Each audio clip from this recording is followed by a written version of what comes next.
Thank you for joining this evening. This webinar is being recorded and closed captioning is available. You should also have the easy option to disable closed captioning if you prefer that.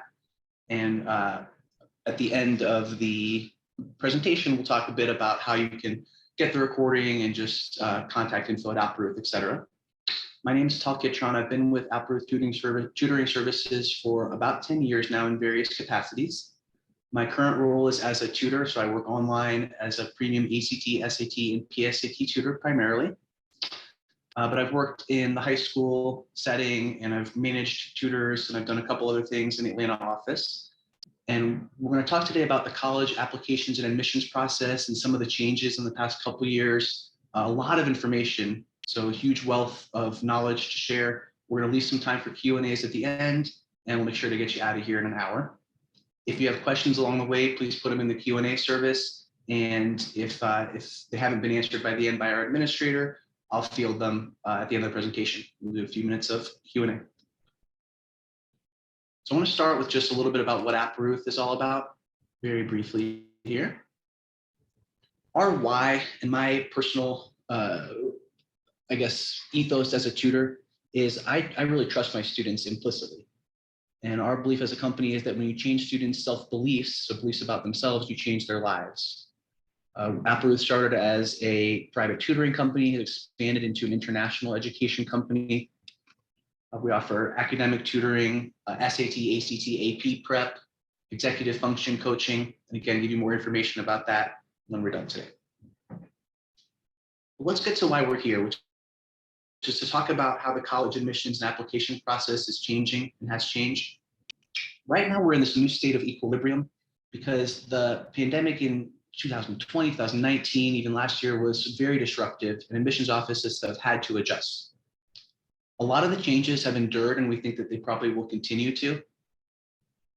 Some of those include more virtual outreach. Obviously, we've done a lot of online learning, but that's the same is true for admissions offices. There are not only in-person tours and on-campus tours and the roadshow, which is colleges who come to schools. There's just a lot more of online and virtual outreach on both ends. Some colleges are doing more alumni outreach. And because application volume has popped at all these test optional schools, a lot of colleges are hiring more part-time application readers to manage the volume and then offset their online outreach. More practically, what we're dealing with on the college side is they're facing challenges predicting who's going to come. So they always have to offer every year when you apply to a college, they accept a certain number of students. And that will be a bigger number than the amount they expect to attend.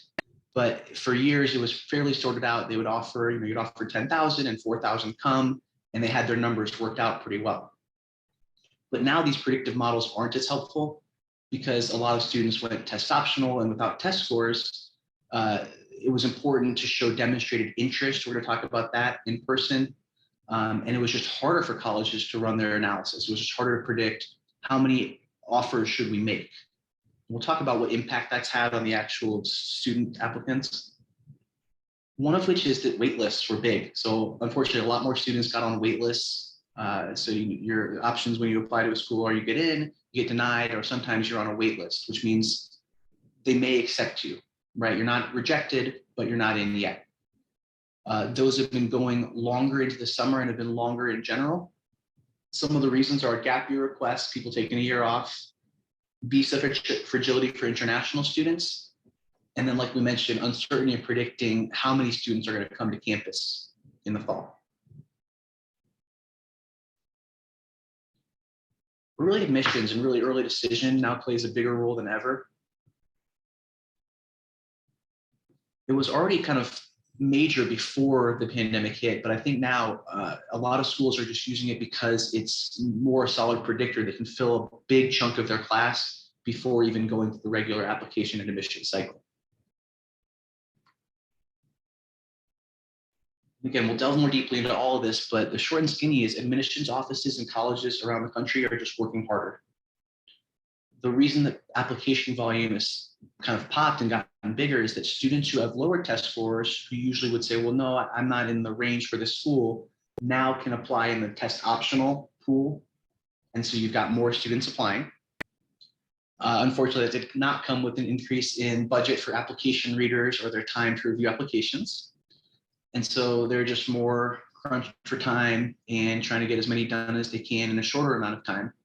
So less information than normal usually means just a less thorough look.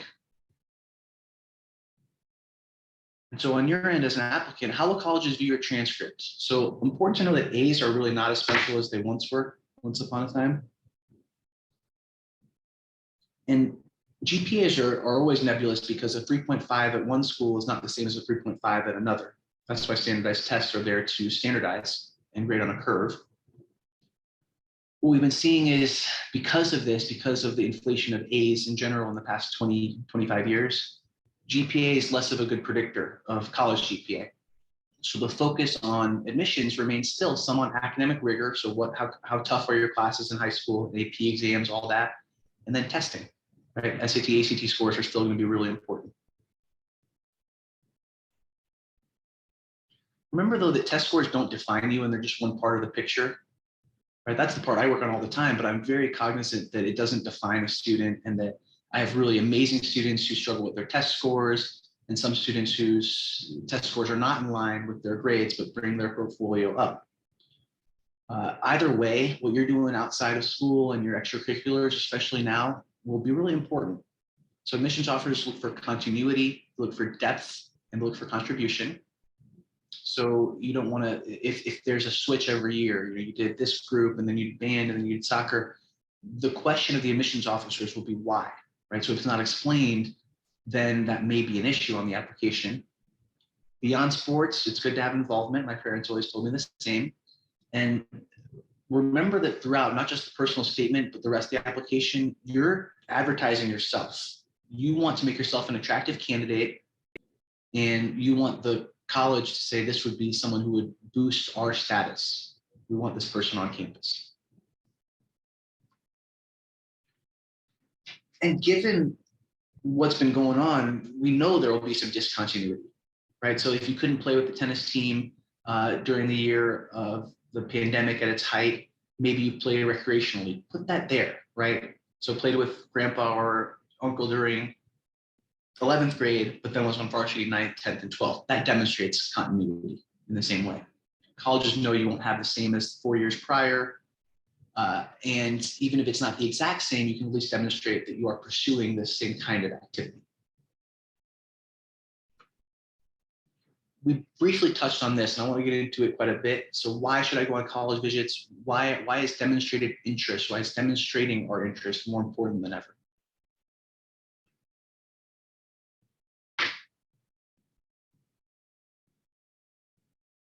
Virtual engagement is great, but it's not quite as good as in person.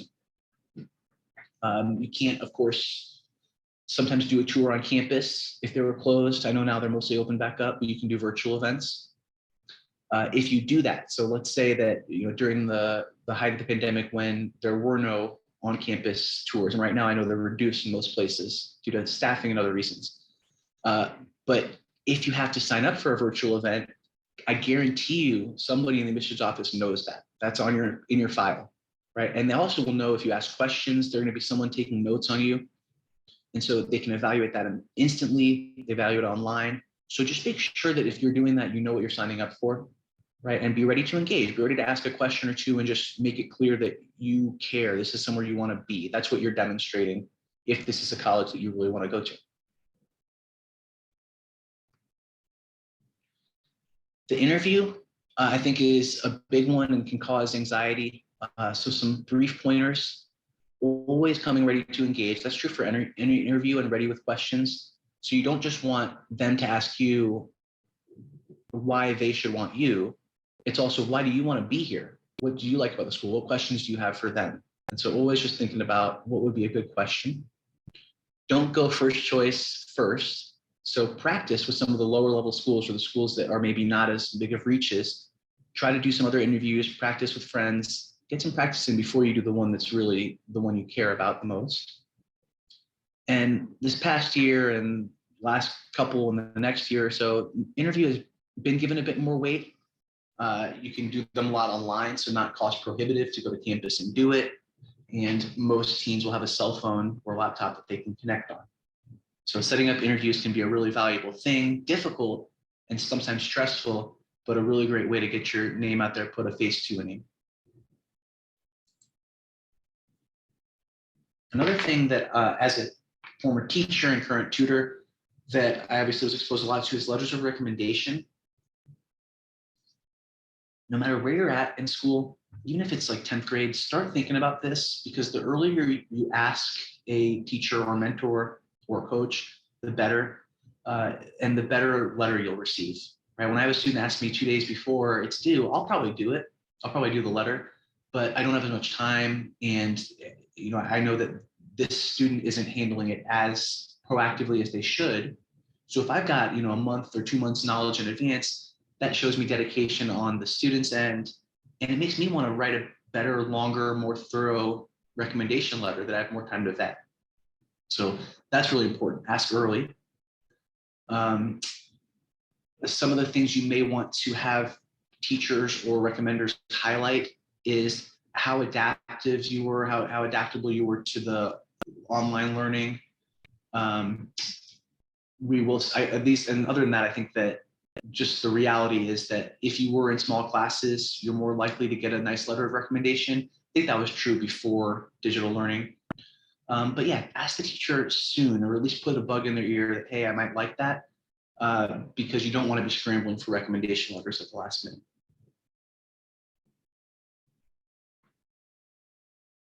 So now our bread and butter, which is testing. Get into this just a little bit before, and then work that into the application process. So this is something that I really always like to bring up. And again, back to test scores don't define us. So this is from a couple years ago, NACAC survey and factors that influence admissions decisions. And yes, test scores, SAT, ACT is up there, but it's not number one, it's not number two, right? It's right there at 4 behind grades in classes, grades in core courses, and then rigor overall. So still, your GPA and your academic rigor are arguably more important than test scores. And this is one piece to the puzzle. Is it an important one? Yes, but you can get into college without a great test score.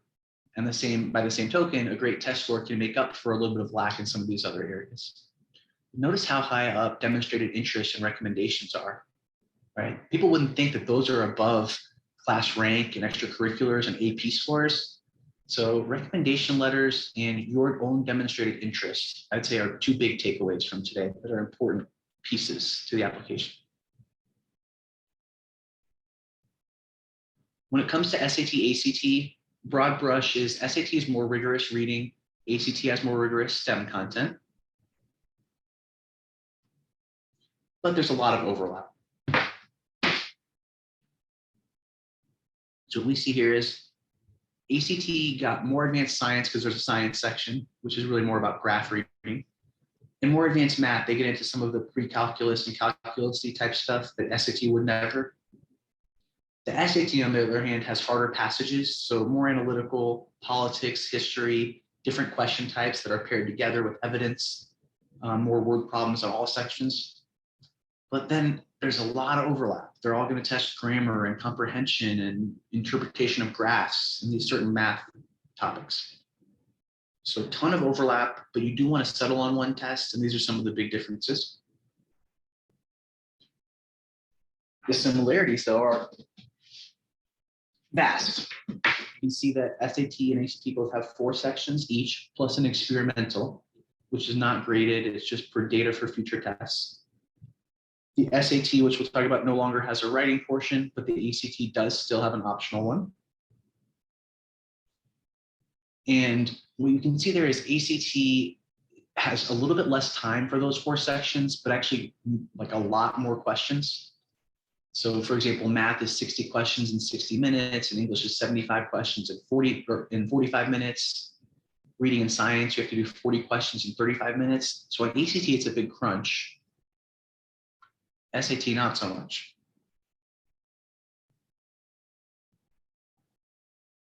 So we said that SAT is a bit more challenging, a bit more analytical, just I think tougher material in general throughout, but you have much, much more time per question. I mean, 30 to 40% increase per question as far as how much time you have. So some people choose SAT just based on that.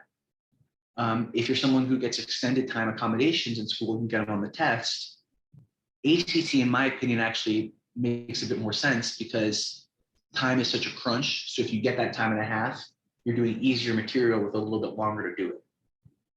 That's a different conversation, but the short and skinny is SAT much more leisurely on time than ACT.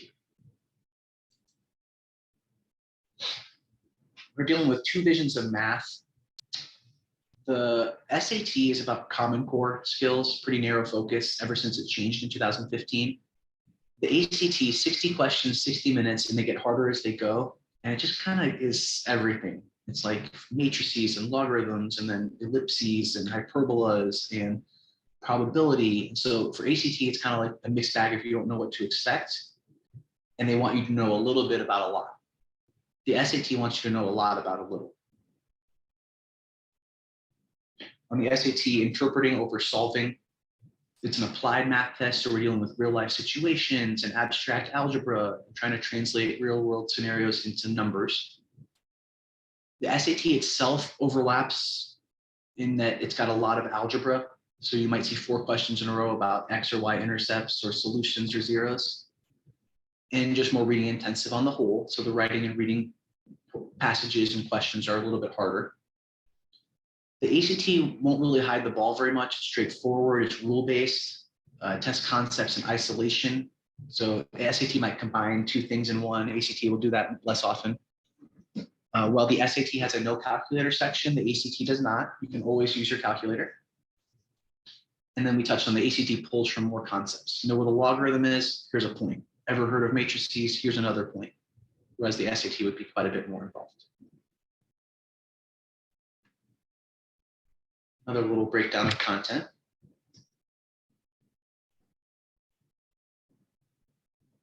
What's interesting is that the SAT provides geometry formulas at the beginning of every math section, and then tests it 6% of the time. The ACT tests it about 1/4 of the time and doesn't give formulas. Frustrating. And you can see there just, algebra and data analysis are big on SAT, but less so geometry and trig. There's just not a whole lot, whereas ACT mixes a bunch of that in. So algebra is the overlap, ACT heavier on geometry and trig, and then SAT very algebra heavy. Some things that are on the ACT that I would usually see all of these from about questions 40 to 60, which are traditionally the toughest ones. And just look at the broad spectrum of what they're covering. So conic sections versus asymptotes, but then monomial factors, and these properties are things people probably learned in like elementary school, if at all. So even if some of this stuff you're looking at and you're thinking, man, I really don't know this, or I've learned and forgotten, that's okay. This is kind of low priority on ACT because it's just the end of the math, the toughest math that'll test random stuff and freak people out. The reality is most people will be guessing on the last 10 or 15 ACT math problems, which is okay.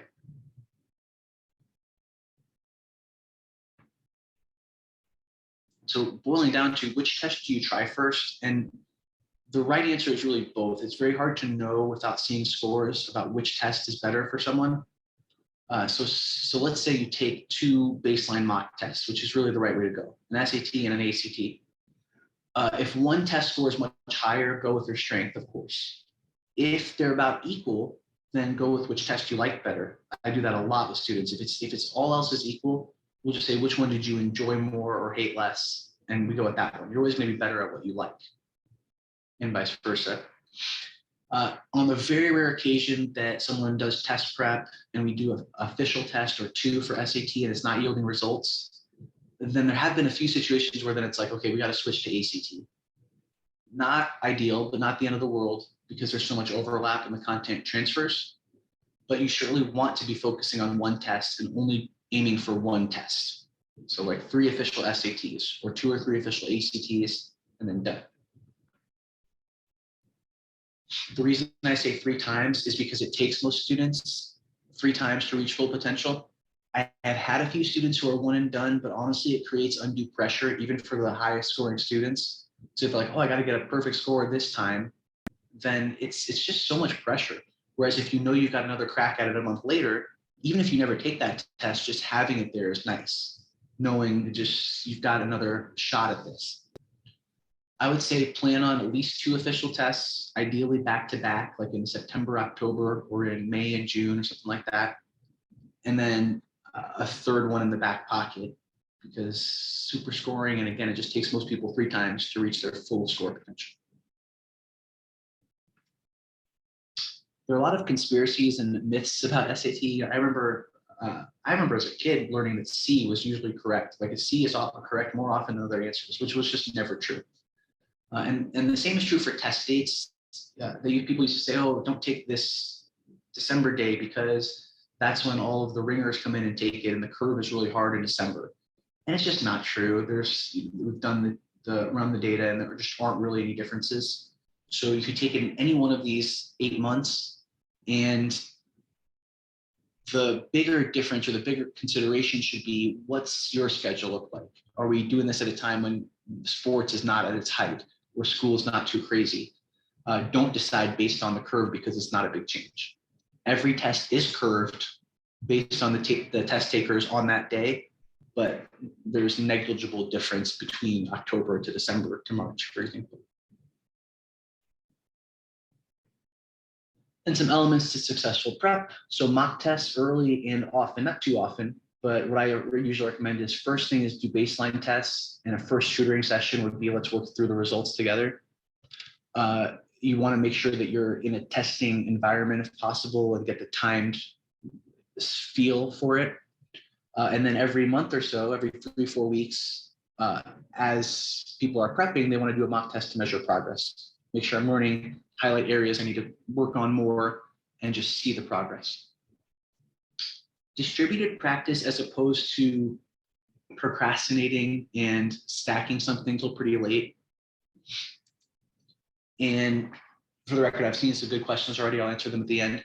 But the SAT and ACT are not your typical tests. You cannot cram for them, right? This is not a test where you can just say, all right, I'm going to study the night before, because there's very little to memorize. The art of taking these tests is thinking like the test writers and learning how they operate. So you need to do that over time, right? 30 minutes every other day even would get people a long, long way. But yeah, not something that you can just stack at the end. Even in weeks between sessions, I have a lot of students who save the homework till the last night, and inevitably, it's hard. I will tell them not to, but it's hard to convince. And the students who tend to do better are the ones who space it out and just do like a little bit on Monday, a little bit on Thursday, a little bit Saturday. I always tend to see the results, things being cemented a little bit better. Start early. That'll probably raise some blood pressures. I will say, yes, earlier the better. But even if right now you feel like you're behind the 8 ball, it's okay. You still have time. There are plenty of tests that are offered each year. So yes, you want to start early. We'll talk about timeline, but don't freak out if you feel like you're behind. Of course, how much time you spend on the task, both in session, outside individually, on mock tests is huge. Finishing strong means working backwards from an official test date or 2. And so I always, if we're taking August 27th SAT, we better meet on the 23rd, 16th, and 9th. The 3 weeks leading up, we got to make sure we have this consistent meeting and a mock test somewhere in there. And then also, of course, we got to set goals, aim high. You can calibrate using SAT.org or Naviance. And I would say wait until your second mock test. So take a baseline, do a bit of prep, take another one. That'll tell you where you can improve and how much is realistic.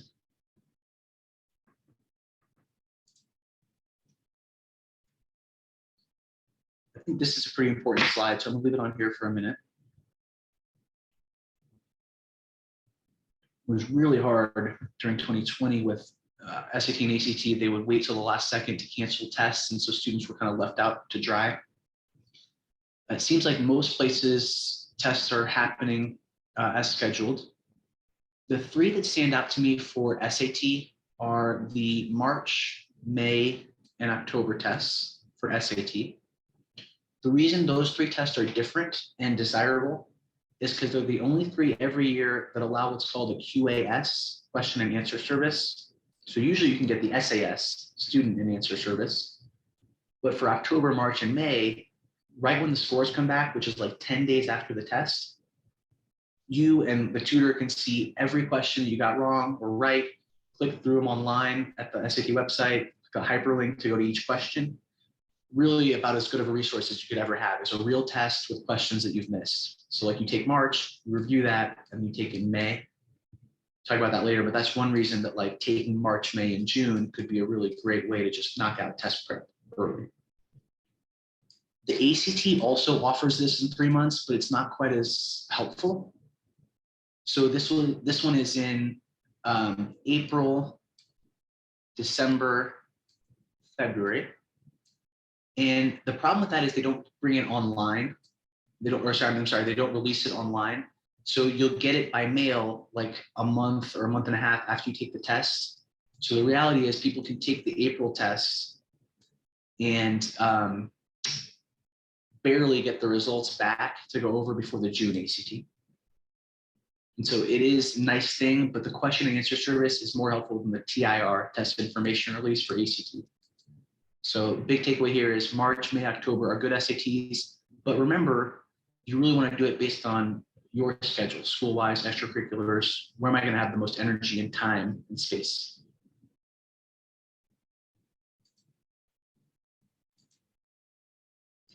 So some recent changes. What's happened with the ACT? Your guess is as good as anyone's, because they have announced these major changes, but they have been majorly delayed. One of those changes is computer-based testing, which actually happened several years ago internationally. So any student I work with internationally, there are no more printed ACTs. They take it all on a computer. And so the strategies are a bit different, and they've got some online tools we work on. ACT said that's coming everywhere, but that has now been pulled from the site, and a while ago they announced it, but they have not really made any headway. The other really big one that's exciting if it happens, when it happens, is sectional testing. That'll be a real game changer, because you could take an ACT, and then the next time, if you just want to take the reading section, you can do that. You can go in on a Saturday and just take English or just take science. And I think that'll make a huge, huge difference, and honestly make the ACT a more attractive test than SAT, because it helps with super scoring, which we will talk about. But there's not there yet. And so we probably will know right when it happens, and it'll be, I don't know, a year, who knows, maybe more. So what is super scoring? This happens on both SAT and ACT, although I'll say more colleges super score the SAT. The ACT, though, has kind of championed super scoring, and they make it easier. You always want to check with colleges you want to attend whether they do, because it can really impact your testing schedule. And so you can see here, like what happened is this person took it in March, got a 1300, took it again, went down in both sections, but then in June went up to 1310. But because the highest math score is 670 and the highest verbal is 660, even though this person never got above a 1310, the super score that colleges will see is a 1330. So you would send in to these colleges the March test and the June test, and all they'll see is not how many times you took it, but if the college is super scores, they'll just see this composite. So as an example, when I first took it, I didn't know tutoring was a thing. I wish I had, but I did well. I got 710 and 710 the first time I took the SAT. Next time I went up on the verbal and down on the math, and so I got the same freaking score. Both of them were 1420. But most colleges that I applied to super scored, meaning that I would send both tests, and as far as they knew, I took the test one time and had a 1480. So super scoring is powerful. It's a big thing. It's important to know about. Not every college does it, but it also should, I think, impact SAT versus ACT decision, because the ACT has 4 sections, so super scoring often plays a bigger role. And I imagine for some that's still confusing, so feel free to ask questions. We can flesh that out a little bit later.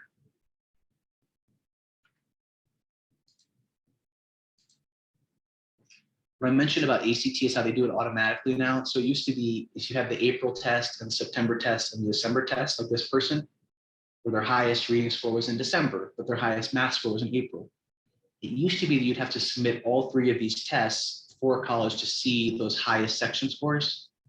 These days, as you take more tests, the super score automatically generates. And again, for colleges that do super score, you can just submit that one. So just the automatic super score that the website did for you. So just streamlined it a bit, made it a little bit easier. what's happening with the SAT, big things. SAT subject tests are gone. So these are things that were around when I was in high school decades ago, and they were kind of like AP exams. You could get college credit for AP for subject tests. There was an end of the year thing that you would take it and try to get a certain score, and it was really only good if you got like 1600 or 1500 or above. So it was just another thing that's stressful, adds to the plate, and they've done away with it because College Board also does the AP exams. So APs have kind of taken the place. We've said the writing portion is gone, which is great. And then the ACT essay is still going, but I'm comfortable telling students you don't have to take it because there are only like 5, 6 schools that still require the ACT essay, and they're not big names. So very much losing relevance. It's an optional writing portion, but yeah, most people aren't taking it anymore. The reason about SAT subjects, like I said, they were being replaced by AP exams. You can see some data here.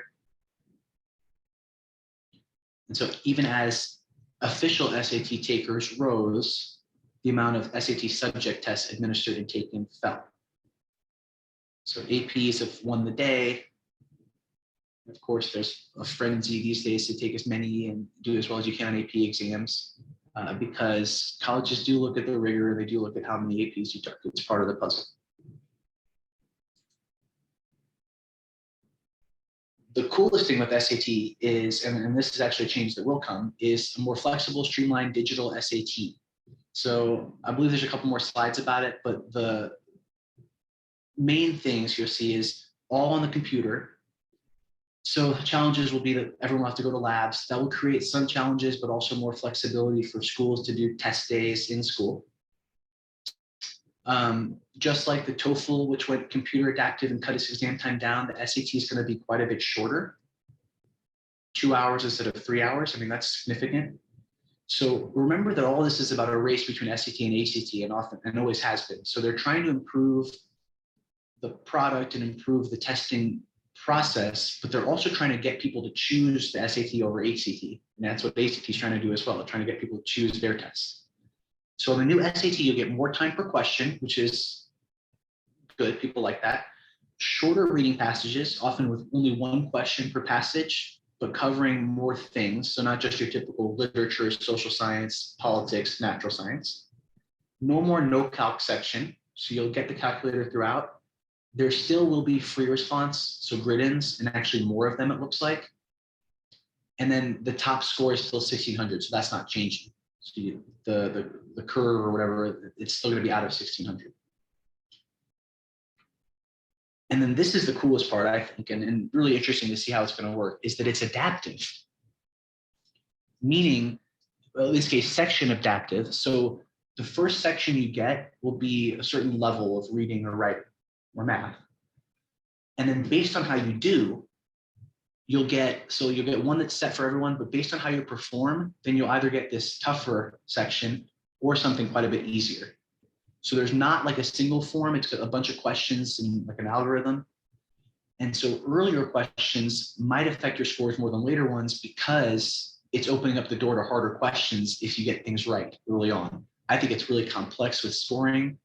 Students may have the same questions, but in different orders, or may have totally different sections. So based on how you do it early on, it'll either get harder or easier, which I think is pretty cool. So why is the SAT making this change? We talked about a few reasons. Some for students, some for College Board. No more human proctors, which is great. I hear horror stories all the time about proctors who were asleep on the job or just didn't play their role correctly. So the test will be more consistent, more reliable.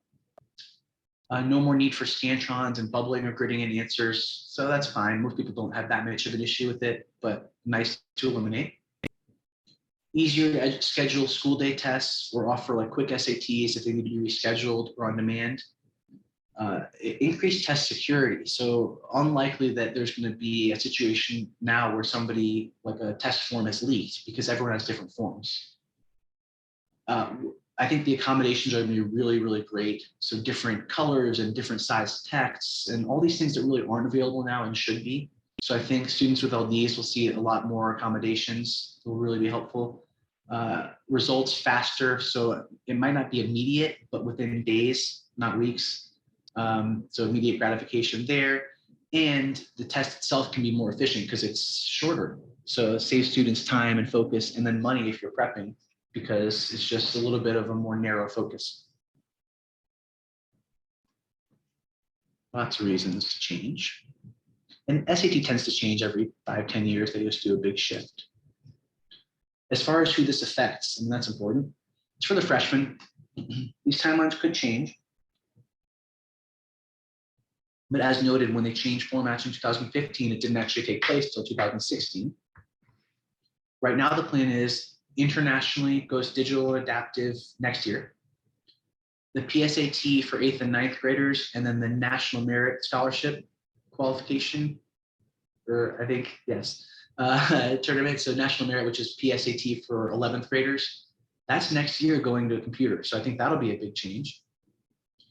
And then the SAT itself in the US will go in 2024 is the plan. And then PSAT for 10th graders, which is kind of the precursor to the important PSAT junior year, that won't go until spring 2024. All right, so this is all coming down the pipe pretty soon here. So let's talk about recent changes in admissions and the test optional tsunami, as they call it.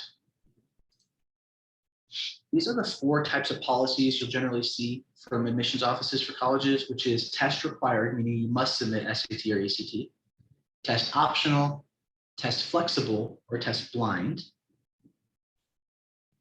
By far right now, test optional is the dominant position in the country. It was during the pandemic, it is now, even as it rages on, I suppose. And a important note on applications is that SAT and ACT scores are considered supplements no matter what. So even if it's not a test optional school, you can submit an application and it can be like held as pretty much complete until you give your score.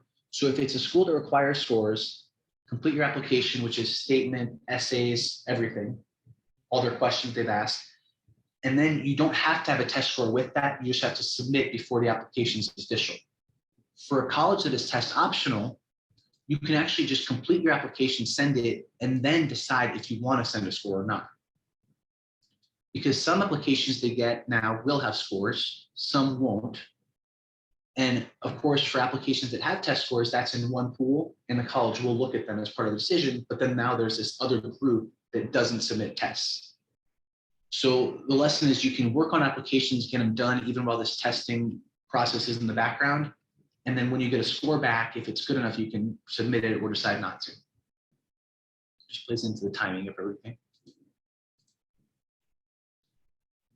As of this past admission cycle, more than 1,800 schools were test optional, which is more than 3/4 of the universities. It went up from 1,000, but honestly, like so many big names, like colleges like SEC, Big Ten, ACC schools, and the Ivies, like a lot of big schools went or have gone test optional that weren't before.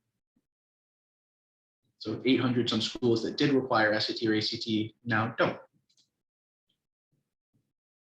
Even after or as we return to some semblance of normalcy, that is going to be the deal now. So test optional, dominant admissions position, most colleges, you'll have an option either to submit test scores or not. Some now not completely current data is the estimate a couple years ago was that within 3 to 5 years, so now within like 2 to 4 years, 20 to 30% of schools would be test required, 60 to 70% would be optional, and only 5 to 10% would be you can't submit tests, test blind. That 20 to 30% number seems high now, so it seems like maybe that's more going to be like 10 to 15% will require, versus probably about 80% are going to be test optional.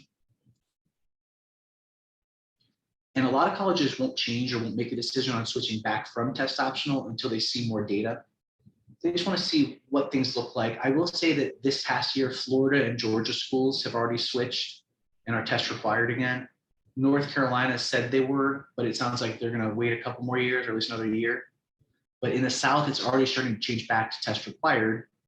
Other places just want to see what the application numbers and yield rates look like before switching.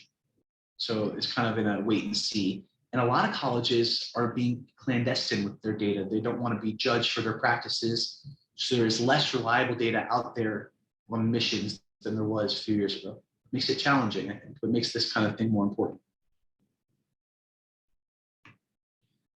And so I remember as a tutor, I was concerned, of course, not that I think that the standardized testing is necessarily the best way to measure intelligence or measure, students' success level or projected success, but it pays the bills. And of course, it's a big industry. And it's the one way right now that scores and students can be standardized across countries and across the US.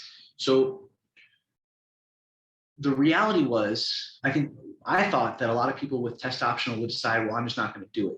And some of my students have, some people have, but the reality is you should still try them because so many more applicants are now applying. That means, honestly, it's gotten more competitive in a lot of ways. So the majority of admitted students at colleges in general, almost all colleges, still are testing. And it's still one of the major factors, top 5 standardized tests are one of the major factors that help predict student success. So just because a school is test optional does not mean they're test blind. It means you should really be thinking about, where are my scores in this range? And we're going to look at some case studies of, should I submit my score to this school if it's here, or should I withhold, and what impact might that have? Some changes that have resulted. So schools that went test blind in 2021, a few pretty big names like the UC system, Washington State, Caltech, those are some pretty big names. And so with all the uncertainty, they just decided, we're not considering test scores anymore, right? None of our applications have to submit test scores, none of them can. And a few places went permanent. So like this is the UC system, UC Berkeley and UCSB and all those.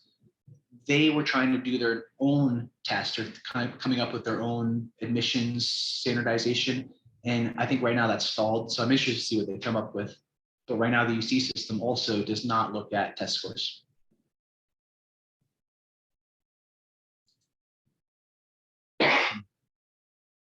I think one of the big decisions now is going to be strategically submitting, which I think used to be very uncommon and now it's pretty common.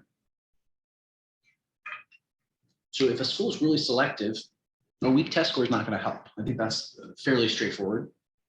Versus strong scores show that you're good at this and should be included. If you have holes, like let's say you don't have much continuity in your extracurriculars, or your rigor of academic classes isn't great, testing can provide more context and can fill in some gaps if you have them. It can demonstrate college readiness. It's still a pretty good predictor of success, not perfect. And a big one is it really could affect merit-based aid and placement. A lot of colleges give merit aid and attach it to test scores. So you have certain scholarships that are only available if you've taken SAT or ACT.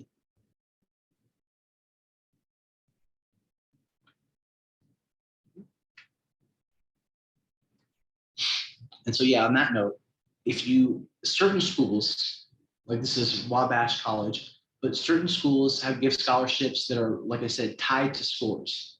So you can see here, if you have a certain GPA, and Georgia does this too, and several other colleges, but if you have Alabama, if you have a certain GPA and a certain test score, you're guaranteed a scholarship. And some of these are pretty hefty. Now, if you have these high GPAs, you could have a 3.9, but if you didn't take the ACT or SAT, you're not eligible for these. Right? So that's really, really important. You couldn't even get one of these President's scholarships if you didn't have an SAT or ACT under your belt. And it's not perfect correlation, but most people with 3.9 GPA are able to get to a 1330 or 29 plus. I mean, a lot of people are going to be at least up in that top range. This is the Alabama one. So their tuition for out of state is $30,000. You can see you can get an annual award of $28,000 if you've got a GPA above 3.5 and an SAT score above 1420. But you got to take the test. You got to take ACT or SAT. No colleges prefer one over the other. So it's not like you have to, when you decide SAT versus ACT, no one's going to like one more than the other. So you pick the strength and then see if you can get into these ranges. You can get some nice scholarship money. People talk about the PSAT a lot for national merit scholarships, but I mean, I think most people are going to get a lot more merit scholarships from real ACT and SAT because those are the numbers that the colleges are advertising in their percentiles. So real test scores can give us a lot of help financially. We talked about how test optional made application numbers go up a lot at a lot of selective schools. And what happened is those selective schools became even more selective because they have more applicants. But I mean, this is like, you can see Emory went from 19% accepted to 13% because they have more people applying. Duke, I mean, cut it in half from 11.4 to 5.7. So I just think that's a reflection on some students who thought, well, I have no shot at MIT because I don't have a perfect score, may now be thinking, well, I can apply test optional, maybe I do have a shot. And so I don't think it's that they're taking fewer students, I think that they're having more applicants in general.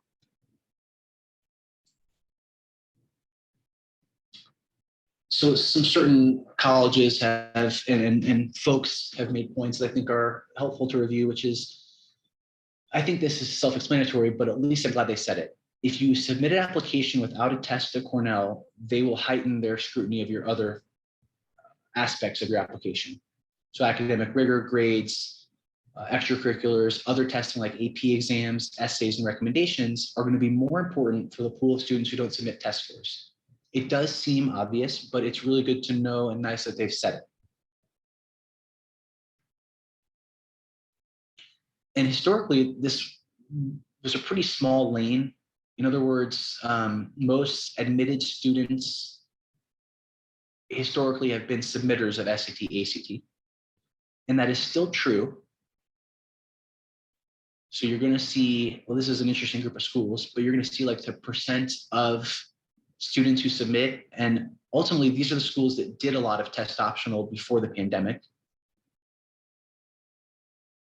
Versus now, oh, this is actually not, I'll come back here for a second. So all I'll say on this is that even now with the different pools, what I'm seeing at most colleges is you have a better likelihood of getting in with a nice test score. That hasn't really changed. It does, however, create an avenue for more people with interesting backgrounds, good extracurriculars, great academic rigor, cool statements or recommendations who haven't got the test score chops. It does create a new lane, but I don't think it's changed things as much as people maybe envisioned. So just talking about the Common App, which is a way to apply to a bunch of schools at once, they had a big decrease in score submission. Part of that is if you're applying to 8 schools on the Common App, you might want to be strategic and not send your score to everyone. So that's a strategy to withhold weaker testing from certain schools. There was also a huge, like I said, time of cancellations and people were trying to take tests and just couldn't, or only were able to take one and just didn't have the chance to reach full potential. So it's coming back a bit, but a lot of people in the 2020, 2021 year didn't submit because of that. And so pre-pandemic, only 4% of students thought about that. Like, should I send my score? Should I not? Should I send it this score? Should I not? And then now almost a quarter of students are choosing to submit their scores to some colleges, but not to other. That's Common App data from 2 years ago. Here, what we're seeing is that the submission rates of test scores, just how it's changed in 2019 to 20. And again, the data in the last couple of years, it's not very reliable. A lot of people aren't releasing it, so it's hard to say. But you can see in that year, for any school, private, public, whether it's selective or not, you can see that there were a lot fewer students sending test scores. So submitting SAT, ACT scores with their application went down by about 30% in most areas. Getting towards the end here, a couple of things to keep in mind. So one strategic, I guess, aspect to think about is, does my major or my potential major affect whether I submit a score? And you can see here, this public research university said 59% of admitted students did submit test scores, but only 35% of those in education and social work who were admitted had test scores, meaning there were a lot of people who applied in those majors who were thinking, well, this isn't that important, and they were right. Versus engineering, they're going to look closely at those math sections, same with business. And so most people applying and getting in there, STEM students, will take the test to showcase their quantitative chops via standardized testing. So major makes a difference. Testing's back to normal in the sense that the tests are happening and not getting canceled last minute. Pre-pandemic numbers of 2.3 million have tested since June of 2020. Those numbers are now a bit dated, but we're pretty much back to normal as far as the number of people taking SAT, ACT. They're still very much in the mainstream. And we've been kind of beating around the bush here, but did test score submitters have an edge? The short answer is yes. Yes, it varied by college, but yes. So here's a few examples. For TUS, over half of its early applicants, so early decision is something that's really been helpful. It's like I said, it's taken over. And you can see 56% of students there were admitted without scores. That's significant, but that was in 2020, and that's down a little bit. Same with Williams, Penn, Georgetown, but those are pretty big numbers. You can see at Penn, it's different.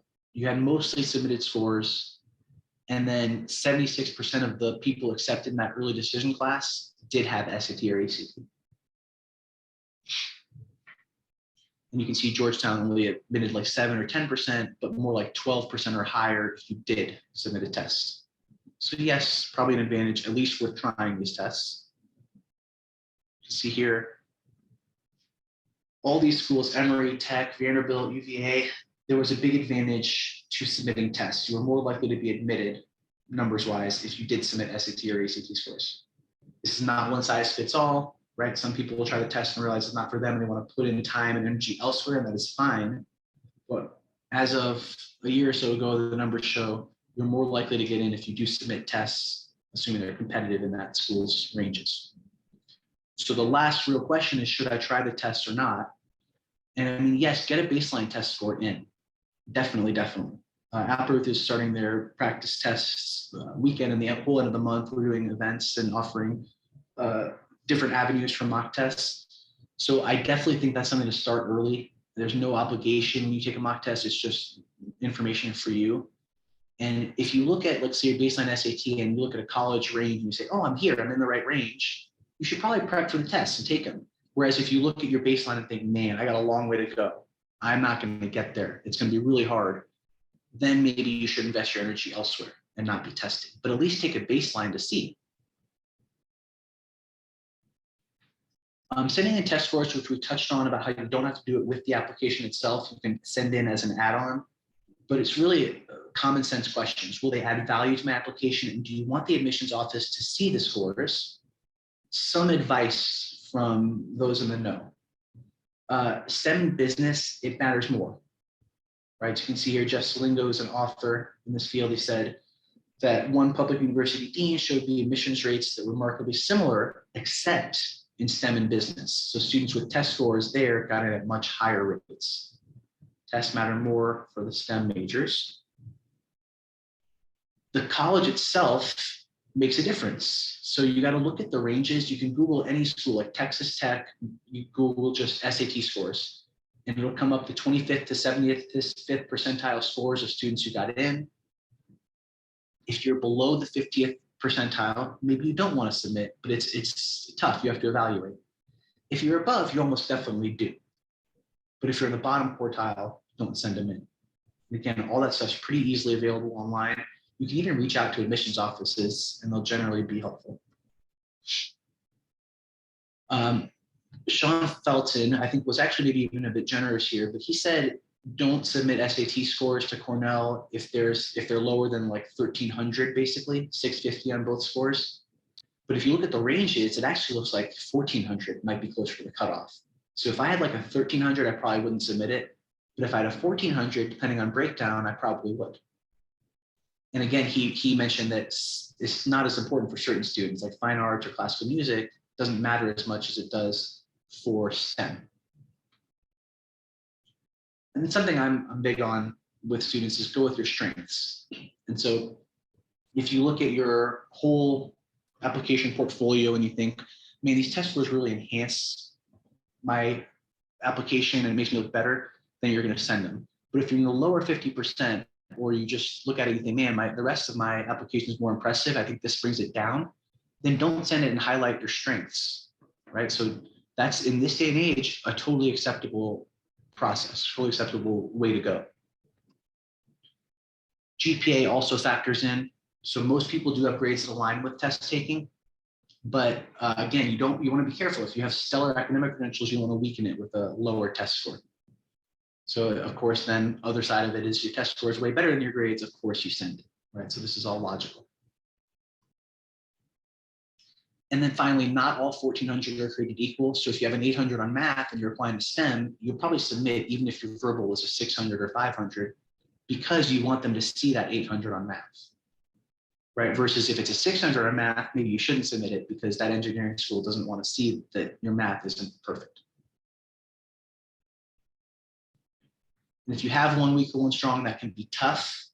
You want them to see writing, but not math. You want them to see science, but not English. That can be tricky. That's a conversation for a tutor or a counselor or admissions officer or parents or all of the above. And it just depends on context. So really just give it a thoughtful approach. Everyone's different. And yes, submitting weak scores can be bad. Can't unsee one. So if you have a bad score, I mean, ACT, you can actually purge it from existence. Not really needed, but you can. SAT, you can just choose not to send. There are very few colleges that make you send every score that you've taken. Usually you can just pick any test, like March or May or October, you could pick one or two. And then every college is different. So every decision is separate. You want to possibly withhold scores from one college, but send them to another. If it's Common App, only put the scores if you want when you go to every school on the Common App.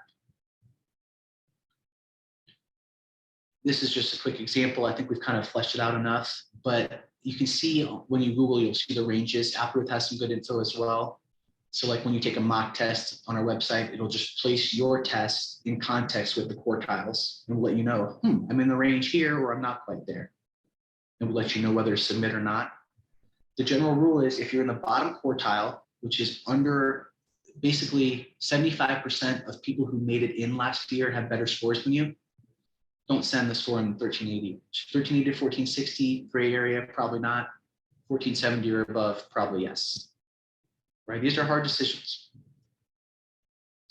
And again, the ranges might be a little bit skewed. You might have to look back. Some schools have kind of doubled down. So like you can see here, Georgia, my God, every year gets harder to get into. And 2021, you had to have like between a 31 and 34 for most people getting in on ACT, as opposed to 27 to 32 the year before. Boston University, up 3 to 4 points, depending on what you look. So the middle 50th percentile of people getting in have these really high test scores. For Penn, a 34 may not even be good enough anymore, which is pretty absurd. But this is what we're seeing, is just big changes. And so here's how we're going to close, is just looking at some numbers. You can see there the average scores of admitted 50th percentile students. So that means half the students who got in each year is up around 35 to 38 points at a lot of these colleges. So the test score range is just rising. And I think there's a lot of reasons for that, but it's just good for us to know. So I only got a couple minutes, so I want to get into a couple questions. Before we do it, just reiterating, Applerouth offers academic, ACT, SAT, AP, PSAT prep, and executive function coaching. We've got a really amazing team of client services folks, most of whom have been tutors at some point. And so feel free to call, talk to an advisor, no commitment needed. This is a couple really cool things we're doing. So one is July 19th, starting the July Jumpstart free practice test strategy sessions for SAT, ACT. And then National Practice Test Weekend is huge, July 30th and 31st. In-person options in Atlanta, DC, Seattle, online options everywhere. You can visit applerouth.com/July Jumpstart for that. And then finally, we've got this very cool Applerouth writing workshop that's on the right-hand side there. And so you can look into that. And also these mental health webinars, some of which Jed himself I know has given. You can register for those at applerouth.com/events. And I think some of these are really just intangible, important stuff: anxiety, practical tips, social, emotional skills, really crucial things. And so then, yeah, the writing workshop is a brand new thing, but I think it'll be very cool. I'm excited to get involved with. So we'll just do a couple minutes. If you need to go, feel free to write an hour. So, but I'll give you a couple minutes to answer a few questions, because I know people have listed a few. You can see below, if you have any questions or want to get the recording, you can email info@applerouth.com or call that number. So a couple questions that we just want to answer real quick. One is that, why do you take 2 tests back to back, like May or June, and that there might not be time to prep in between? So May and June is maybe a bad example because of APs and finals, but the reason you want to take back-to-back tests, in my opinion, is you're really building to the second one. So you take a test, you get the official testing experience, and then 2 weeks or a month later, you do it again, it's fresh. And so it's all about getting momentum going into the test. That's why I like doing them back-to-back. If you have a school day test in April, like the school gives one, and then there's another one in May, that's even better because you can do it like 10 days apart. So it's okay to spread it out, but generally you want to do all the prep in like a 6-month-ish period with 2 or 3 official tests in there. PSAT or SAT practice. Khan Academy has a lot. It's got a lot of free College Board tests. So both PSAT and SAT. I think if you're really serious about PSAT, you should look into tutoring. I mean, you can call Applerouth, request to work with me, but also our books, I'm biased, are really good. And our online program is good, and those are a lot more affordable than tutoring. So some people go that route. But yeah, I would aim for Khan Academy for some initial stuff. And the Applerouth book is pretty much unparalleled. We have a really good instructional design team. All right, 3 more, and then we'll call it a night. Does any college that super scores the SAT also super score the ACT? Almost. So almost every college that super scores SAT will also super score ACT, but not quite. There are some schools that only do SAT and not ACT. So it's just important to look before. So yeah, it's not universal.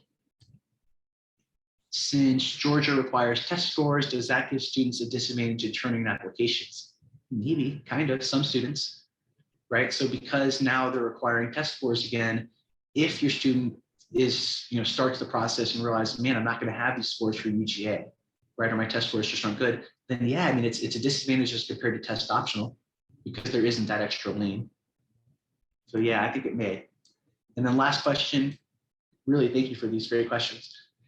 So can a student start building their application without submitting scores until having a chance to take the 2 to 3 tests for full potential? Yes, that's kind of what I was saying is you can start the application process whenever and then submit tests as you go. So yeah, you can start the application process pretty early and then just fill in tests as you go. But ideally you want to start the testing process junior year, some before junior year if you're a high scorer. All right, kept you guys long enough. Thank you very much for joining. I hope everyone has a wonderful evening. See you next time.